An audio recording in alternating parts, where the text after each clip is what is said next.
Who's next? Hey, how y'all doing? Back again, another great episode of the If Factor Podcast. As always, I'm your host, Jeremy Robinson. Today we're here with someone special. Go ahead and introduce yourself. All right, my name is RONALD DAVIS III. So, graduated from Morehouse man. Yes, indeed, man. Man, what's your middle name? Cornelius. Ooh, I knew you had a strong middle name. I was writing out the stuff. I was like, he got a name, man. He got a name now. Yeah. That's what's up, man. One of my mentors, man, the person I worked with, name was Cornelius. Mm-hmm. First name. Yeah, so Mr. C, man. So, yeah, shout out to Mr. C, man. Yeah. Y'all some good people. So I was like, how are you doing mentally, physically, and emotionally? Shoot. Mentally, I'm good. Just graduated. Mm-hmm. I'm enjoying the graduation. Shoot, it's a change, but enjoying it. Mm-hmm. Keeping up with friends, keeping up with family. So enjoying it physically. Working out every day. So good physically. Mm-hmm. Working out with my guy Wesley. Shout out Wesley Fields. Mm-hmm. Shoot, emotionally, same thing. Good. Just graduated. Mm-hmm. Everything's good so far. Just enjoying every day. Taking it one day at a time. That's good, man. That's how you supposed to take it. And congratulations on graduating again. You know, you're a Morehouse man now. That's dope. But you've been a man, you know, making that transition. What would you tell your younger self? Like, dang, I finally made it, man. Like, shoot, I would say, just keep pushing. Mm-hmm. Just keep making connections. Connections are key. Yes, indeed. So keep making connections. Keep making people proud, and just keep going, really. That's really good. Man, I love that. So how was it attending Eastern Washington University? Shoot, man. I would say, let me take it back. Mm-hmm. So coming from high school, it's either coming from Seattle, really. Mm-hmm. The three schools you really go to as far as sports is UW and Wazoo. If you're not getting recruited like nationally, right? Mm-hmm. It's UW or Wazoo. Wasn't really getting recruited by UW, either of those schools, UW or Wazoo. So the next step was Eastern Washington. They're the next best like D1 school in Washington. Yeah. So got recruited by them. Was getting recruited by them. Shoot, from my sophomore year all the way to my senior year, they were the most consistent. Mm-hmm. So really, I wanted to go there at first, and I was like, shoot, all right, like, hey, you guys been the most consistent recruiting me, so shoot, I committed to them, like, on the spot. They offered me, committed to them the day of. Mm-hmm. So got there, man. Fall camp was cool. I already knew some guys on the team, so fall camp was cool.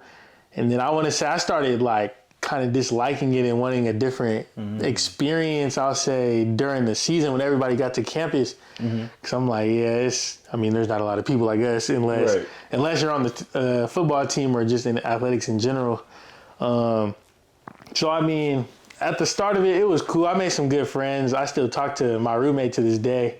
So, made some good friends. But overall, I didn't really like the environment of the school. So, I had to get up out of there. But as far as the football went, it was cool. Just wanted a different experience, school life wise and just socially, and I just wanted to be around my people. I understand. And then of course I grew up going to like the Bayou Classic and stuff. So playing football for HBCU, that was like always in the back of my head. But I mean, being from the West Coast, we don't get recruited from HBCUs, or by HBCUs, I should say. So, I mean, it served its purpose, as I say. Me and my mom always say that it serves its purpose. But I mean, I'm glad where I'm at now. I'm glad I made the switch. But other than that, I have nothing like terrible to say about it. It just wasn't my fit. So yeah, man, that leads to my next question. Then, how was the transition from coming from PWI to going to a HBCU, especially in Atlanta? Man, it was big. So, Eastern Washington, it's in a small town like Cheney. I want to say it's dang near like a circle. Like, you literally have a couple of food spots, like fast food spots, and you got the school. And then, transitioning here to Atlanta, where it's a major market, entertainment, it's big Black Hollywood. Yeah. So, I've been down here growing up a couple times. And I have family down here, so it wasn't a crazy transition. I will say it was the environment of the school, it was crazy. Like, oh shoot, I have to stay focused. Like, It's a lot. it's a little hard to stay focused going to Morehouse and the HBCU in the AUC at that. But I mean, it wasn't a crazy. I have my head on straight. Let's say that. So, I mean, for me, it wasn't a crazy transition. It was an adjustment coming from the West Coast to the South, but nothing I couldn't handle. It was cool. I enjoyed it. I like that. I like that. And I was telling my boy about it earlier with my line brother. I was like, man, yeah, I got a young cat coming on. Because he's been asking since I told him about y'all was coming. And he was like, man, dang, I wonder how the experience was for them. And just to hear how it was, I was like, thank you, the AUC still like that. That's good. It's cool. I'm glad that you start to learn, like, it's all fun and games, but I got to graduate. I ain't got time for that. Yeah, like, I'm going to have a good time, but I got to graduate. So for sure. Especially at Morehouse, you get... You get off track at Morehouse, you might be there for another. You might be there for another 2 years, 1 to 2 years. So I had to stay focused. But yeah, I'm glad I made the transition. Every day I'd be like, dang, like I'm so glad I made the transition. I say, what are your plans now upon graduation? What are some things you want to do? So really, I'm working at Overtime Elite. So I want to build connections within that whole just environment and in the building. So whether that's from the scouts, I work in academics right now, so of course I have connections with the learning facilitators and all that, but I want to kind of venture off outside of academics as far as in the building, just meeting people and talking to people. So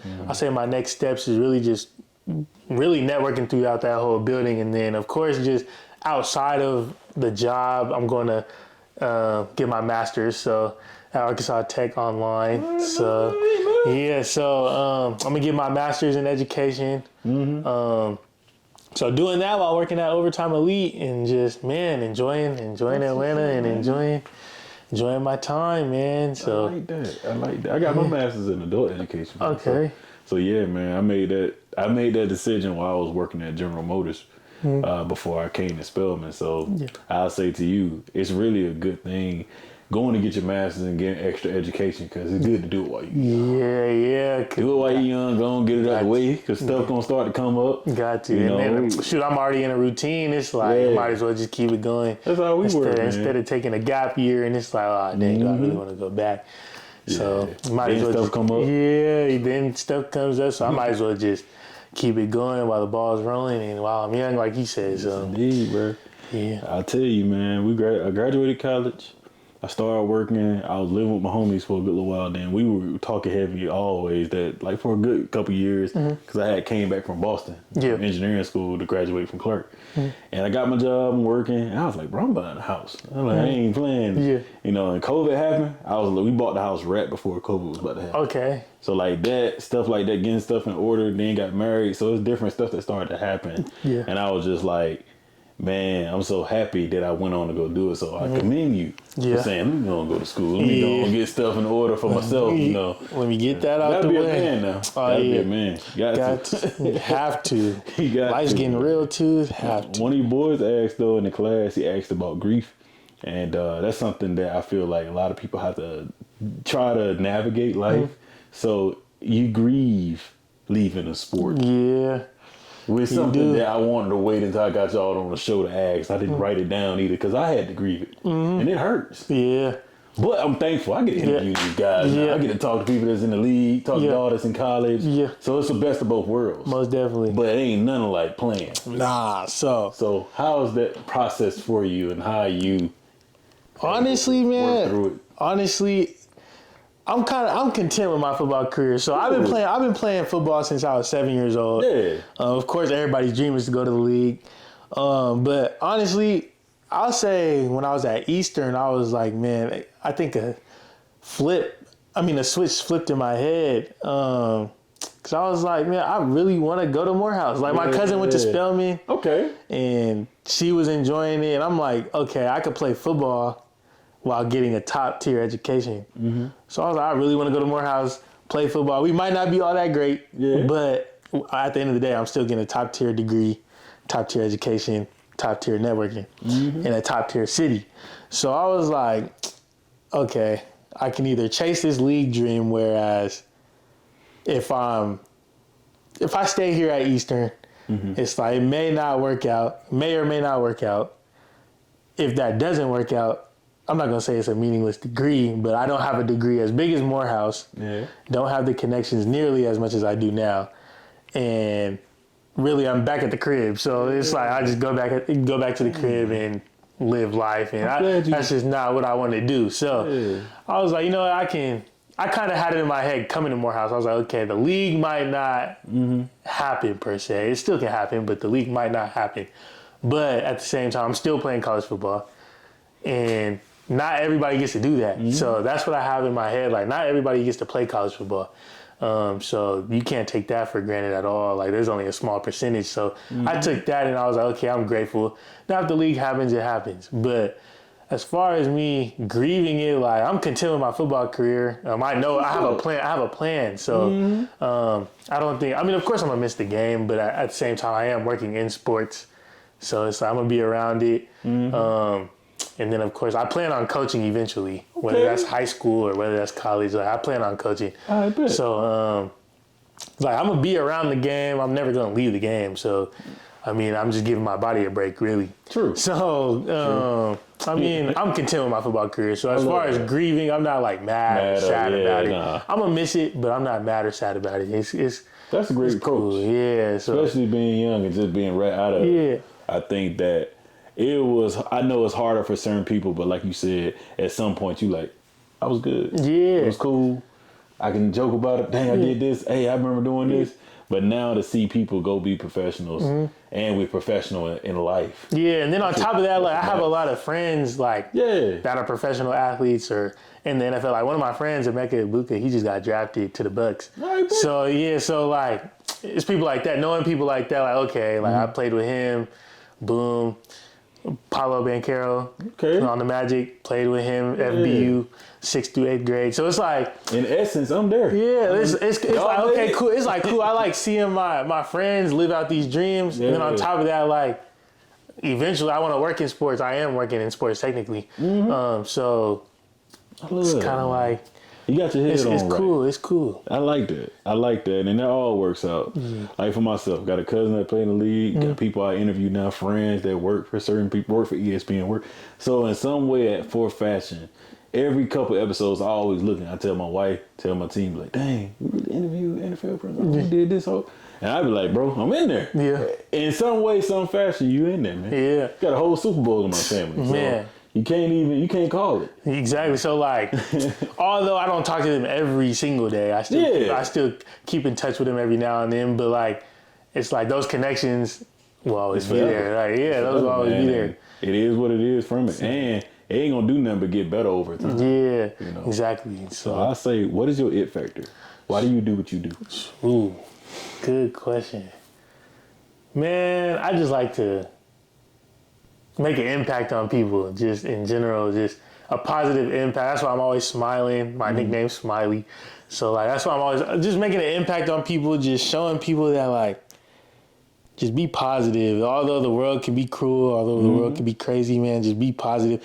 And then why I do what I do, like I said, I want to make an impact on people, specifically like young adults. So that's why I would want to be an educator within high schools and either middle or high schools, but specifically high schools. But just really making an impact, positive impact, mentoring. I want to be a mentor. So man, I would say just I like that. Why I do what I do is really just to make an impact on whoever I come across with, whether that's an adult or a little kid or a young adult transitioning into college or going to high school. So just making a positive impact for real. I love that, man. I say, what makes you genuinely happy? Shoot, my family, my friends, just those are the main two. Okay. And of course, I like spending time with myself. So, shoot, the game, I like being on the game, watching movies or shows. So yeah, like that's genuinely happy. Those are the main things, man. And then of course sports, like love sports. So basketball, football, Shoot, I'll go to a baseball game. Yeah, I love baseball. Just watch the whole game. Yeah, nah. Like I go to the game for the vibes. Like I just went to the Braves game. I want to say a couple weeks ago. Sat close to the field. I love cooling. Yeah, I love how they stadium is. I was cooling. So, I mean, yeah, those are the main things that make me happy for real, and just being around people. I like being around people, and just surrounding myself with good people. Yeah, and fellowshipping. Really, that's what's up, bro. That's what it's all about. I say. What are some of your most memorable moments as a Maroon Tiger? This is why I need Deuce here too. Man, but I got so many stories. New York, when we traveled to New York, that whole trip to play Howard. Yeah. Shoot, all the years, I want to say this year was probably the most memorable. And then I want to say my junior year, we went to go play Howard in D.C. Yeah, that was dope. We got spanked on. Oh, I know it was dope. We got spanked on, but I mean the crowd was packed. The environment was just crazy, especially like the Morehouse and Howard rivalry. Just, I mean, it's not a crazy rivalry, but like. The crowd was OD. We have fun as a team, as brothers, off the field too. But there's too many memories, like especially off the field. We got way too many memories. But I'll say just football-wise on the field, I'll say Howard, DC. We did get spanked on, but I mean I think it brought us closer and brought stories to all of us. So it was cool. That was probably the most memorable moment. I love that. And you said y'all played them. Did y'all play them? You played them y'all junior year? We played Howard and my sophomore. Every all year, 3 right? years. Yeah. My sophomore, junior. Y'all played against my boy Ian, man. Running back for them. Played for the Bears now. Yeah, he was running all over us. Man. He been on the show. He was running all over us. Man, he made the lights. See, the thing about Howard, we played in a night game. So every time they scored, flashing lights. Mind you, it was a night game. Crowd was packed. Man, they put up 65, I think. And that was a crazy. Yeah, we got stories about that alone. Just like we just be joking. Like now, it wasn't funny then, but now it's joking, jokes and laughs. But man, that was crazy. That was a crazy environment. But that also showed me like, man, this HBCU football environment is crazy. Like you're not gonna get this anywhere else. You're not. You got the band playing in the middle of the game. You got just everybody just there. Yeah, like that's amazing. It's crazy. I'll say so. How was it, coming from a D1 program going to a D2 program? Oof. How was that transition? 'Cause I know it was a big, not even a transition, but damn, I'll say shift. I'll say facility-wise, it was a transition because at Eastern, I mean, it wasn't – at Eastern, we didn't have, like, the shiniest stuff, but it was still – we had everything we needed. Yeah. So going from that, like, I want to say we had four-plus strength coaches at Eastern. We had a big weight room, pretty updated equipment, and then, of course, just the locker room was updated and all that, or pretty updated. But we had everything that we needed at Eastern, and then when you get to Morehouse, it's like, I mean, the locker room wasn't the best. It was a basic locker room, like you had your necessities, but the locker room wasn't the best. The weight room was super small. We didn't have all the weights and all that. Not to bash on them or anything, but we didn't have the basic needs in a weight room. Yeah. And then we were struggling to find a strength coach for a while, and then we got one. We got a consistent one this year. My guy Bobby, he just went to Hawaii actually. He was with the Falcons, so he came to us, and he was a great strength coach. So we had him all summer through the end of the season, and then he was there for this. Was he there for spring? I don't think he was there for the spring. He left like right before the spring. So he was there, and then that was cool. But and then as far as like traveling and game day experience, I want to say Eastern and Morehouse were kind of the same, just because Morehouse we got the games like a little bit packed, or they were kind of active. The environment was good, just because I mean it is a HBCU. So the game environment wasn't that bad. They were kind of similar. On the field, I'll say the only difference is the D-line and O-line. So speed of the skills, especially down here in the South, the speed of the skill positions and the size of the skill positions, it's the exact same. But the O-line, D-line is a little bit different. You might have smaller guys at the D2 level as compared to the D1. But as far, I mean, it had its differences. And then, of course, when you're traveling, you don't get the top tier meals and the 5-star meals and all that. So at Morehouse, compared to as if you were at a D1. But I mean, it was an adjustment for sure. Yeah. And of course, that's another thing I'm leaving out. Gear wise, you don't get as much gear as you do at the D1 level. Like at Eastern, we got cleats. Shoot, we got a bunch of shirts. We got our own lifting shoes. We got regular shoes. Shoot, we got football gear as a whole, just for on the field. And then when you get to Morehouse, we got backpacks and all that. And then when you get to Morehouse, when I got to Morehouse, we got maybe a backpack. We got backpacks. We got jumpsuits, and then we got a few shirts and shorts. That was about it. And then we got cleats too, but it's like you had to buy your own lifting shoes or buy your own shoes to lift in. And then, of course, you don't get matching team shoes like you do at the D1 level. But other than that, I mean, it wasn't that bad. It wasn't crazy. Right. It wasn't crazy. All right, it was solid. I like that. I say so. What's some wisdom you'd like to leave behind for all the student athletes, not just at HBCUs, but all schools? I'll say learn who you are outside of your sport too. So whatever hobbies, of course, take your sport serious. You're a college athlete first. So of course, get extra work in.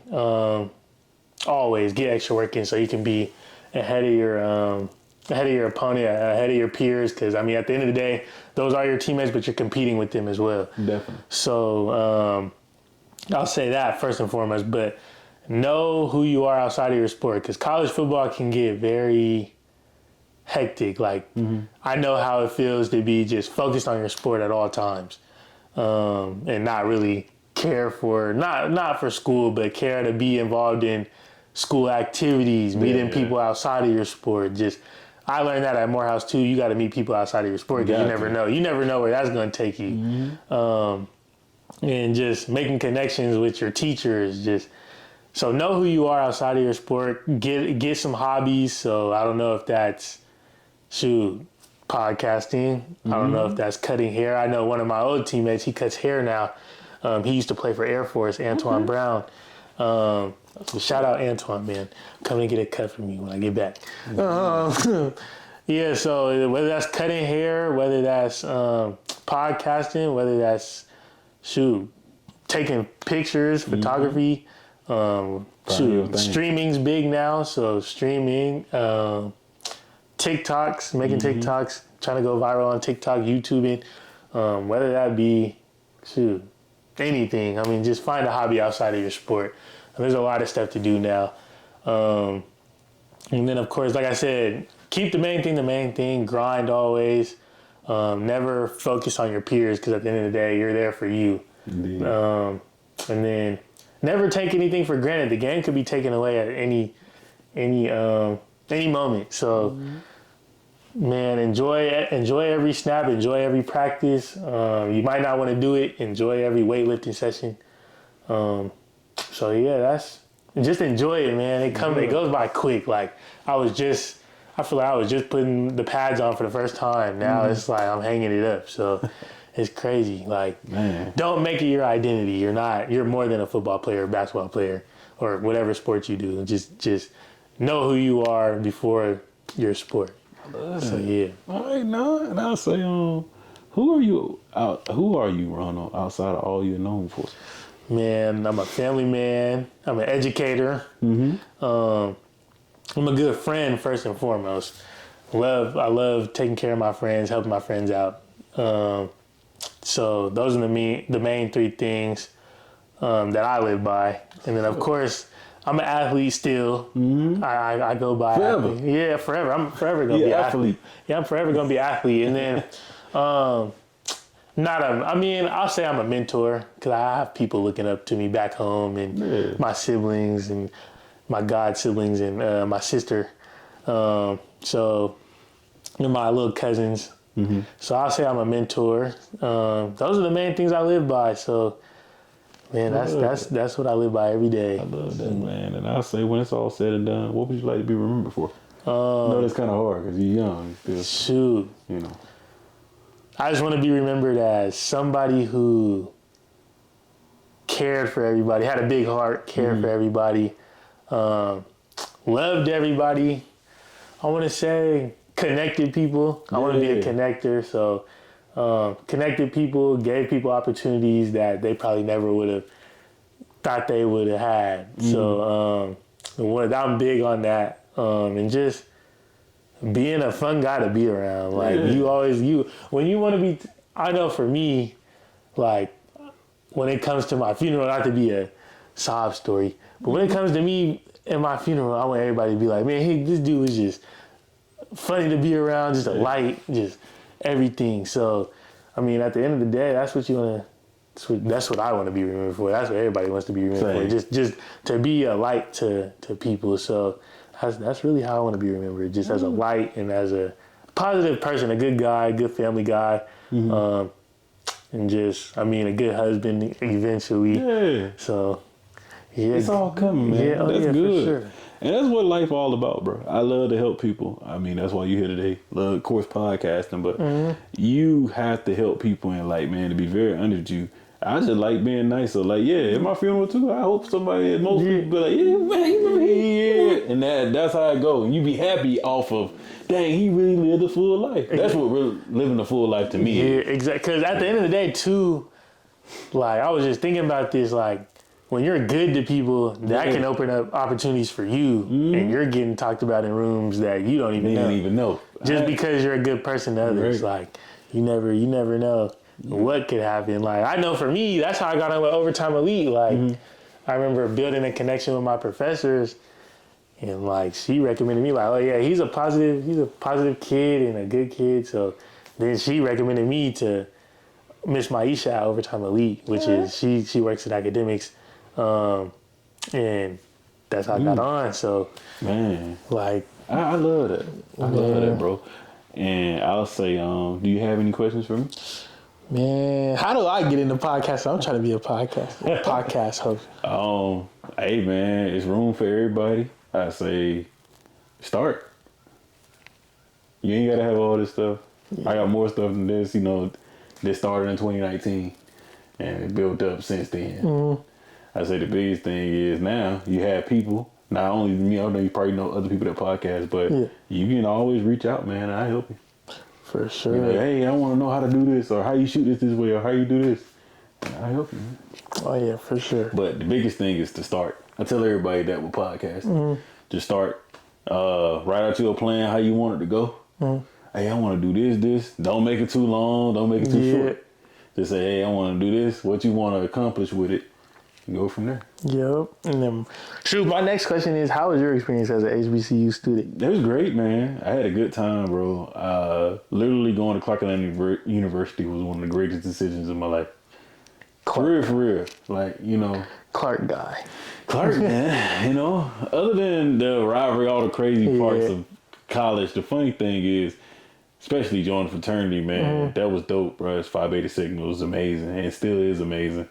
But, like, it's one of those things, it's like an out-of-body experience. Yeah. And I only graduated in 2019. It feel like lifetimes ago. But it feel like every time I step on the campus, I'm at home. Yeah. And I met so many people. I learned how to network there. I learned how to build community. But most of all, bro, I learned how to be a better me. I didn't learn how to be. A lot of people say, I learned how to be me in college. No, I learned how to be a better me. Yeah, like, that's what I was about to harp on, too. Like, when I got to Morehouse, it was like, I felt myself grow from my sophomore year to now. Like, it's a community. Like, the whole AUC really is a community. It's going to push you. It's going to, hey, you need to tighten up. Or even in y'all class that day, even to come back and speak. It's a full circle moment. Because I used to talk mad trash about Morehouse. Yeah. And it's just off the strength of not the people that go there, but man, damn, that's cool. Oh, man, all right. But as time goes, you like, That's actually dope, though. Like, that they, dang, these dudes really be locked in. And now working at Spelman, oh, these women really be locked in. And at Clark, everybody locked in. They're so close in proximity. You're never going to get there anywhere else in life. At all. Not with black people. Not with everybody going for the same goal, trying to graduate. That's amazing, bro. And in life, it make me want to, like, I'm happy to interview the famous people and all those people. Great, cool. But ain't nothing like interviewing students and different people, especially people from AUC. Yeah. Because every time I see me, I'm like, dang, they did it. All right, they graduating. All right, cool. Man. I'm not thinking about, oh, they graduating from here. Nah, nobody care about that. Man, I'm glad you graduated. Exactly. You know? Like, the AUC is special, man. Like, you got people from all walks of life. Like, you got people who selling clothes. Hey, man, matter of fact, shout out Rich Blessings. I'm not wearing it right now, but my guy Glizzy, Garrison Key, he sells clothes. Goes to Morehouse, about to be a senior. Go shop at Rich Blessings. But like the AUC, man, it's special. Like I said, you got people selling clothes, becoming clothing brands. Becoming entrepreneurs in general. Like, you got lawyers, doctors, all types of stuff just in one area, and you never know. Like, you got, like, I know some people who probably are gonna be on the front cover of a magazine or about to be an actor or something. Or like I said, just my friend who's selling clothes, he might blow up. Like, it's crazy. Like, it's all happening, man. It's and in time when you start to see it, like now. It ain't even years. It take only a couple of months. You start seeing your classmates do things, and you like, I knew it was gonna happen. And as you see them grow, you grow. And you see yourself grow, you like, man, I'm doing this. Or going to reach out to somebody from podcasting that I went to school with. Man, it's so dope, because they be like, you want me to come? All right, well. And it's always be dope. Yeah, man, like that, you're not gonna, I'm gonna miss the AEC too. Like, of course I'm gonna come back, but like, you're never gonna get anything from a school. You're gonna miss it. That's something. Not grieve, but you're gonna miss it. Yeah, like you're never gonna It's so innocent. I don't think we understood how, I especially don't think I did, understood how simple life was. Like I told y'all that day. I was saying it because y'all class, I'm not teaching y'all. I'm sitting there like, okay, cool, these are good dudes. They trying to figure it out. But me and Kim was saying that as we was leaving. He was like, man, you know some crazy. I was like, what's up? He was like, don't you miss it? I was like, bro, yeah, man, all the time, bro, because college was simple. All I had to do was go to class, go see some people. I could see girls over here. I could do this. It's so much different stuff I could do, and I didn't have to worry about the life. So I still live that type of life now. Of course, not college, but I manage my life off that now. Like, oh, I got to do this, gonna work, gonna do this. All right, cool. And I don't compartmentalize myself. I thank God for the AUC for that. Yeah. Because a lot of times you see people compartmentalize themselves, and I ain't doing that. Everybody always like, how you podcast? How you do this? Because I love to do it. You need to do, with the time you got on earth, something that you love to do. Yeah, you can't be out here stressing and not enjoying your life, man. You can't, man. So that's my advice to you. Just do it. You want a podcast?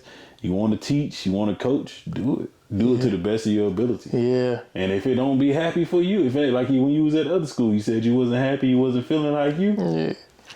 You know now. And that's crazy. Yeah, like I remember telling my mom over spring break, like when I was in the transition of transferring, I'm like, I'm sitting there all spring break, like I'm in my room contemplating, like, bro, like, is she gonna be mad at me? Like, what's going on? Like, I'm over here, like, what? Like, shoot, I don't want to be there. Like, I just told her straight up. I told her straight up. I'm like, I didn't even want to go back after spring break, but I ended up finishing the whole year. But like, I didn't even want to go back. Like, I'm like, I'm not happy there. I don't want to be there. So I remember telling my mom, like, yeah, I got to transfer. I'm trying to go to Morehouse. She was like, where are you going? And I'm like, I'm Morehouse. Like, my cousin goes to Spelman. She's posting videos of parties. And I mean, not because of the parties. I didn't go there because of that. But she posting videos of parties, posting videos of just Atlanta in general. I'm like, yeah, bro, I got to be in that environment. I need to be there. Yeah, I need to be there. I don't need to be seeing it. I need to be there. Like, so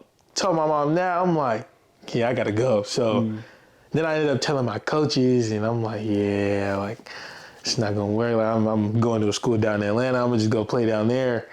And then, of course, like, he wanted me to stay a little bit, but I was like, yeah, I can't do it. I'm not happy there. So then, right when I touched down in Atlanta, I'm like, Yes, this wild. yeah. I was like, yeah. Like I could just feel it. I was like, yeah, it's about to be the one. So That's what's up, man, these are probably the best 3 years.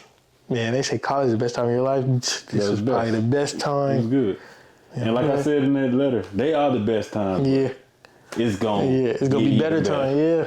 It's gonna get even better, man. So thank you, man. Coming on the show. Of course. Like, grateful for you Indeed, having me. man.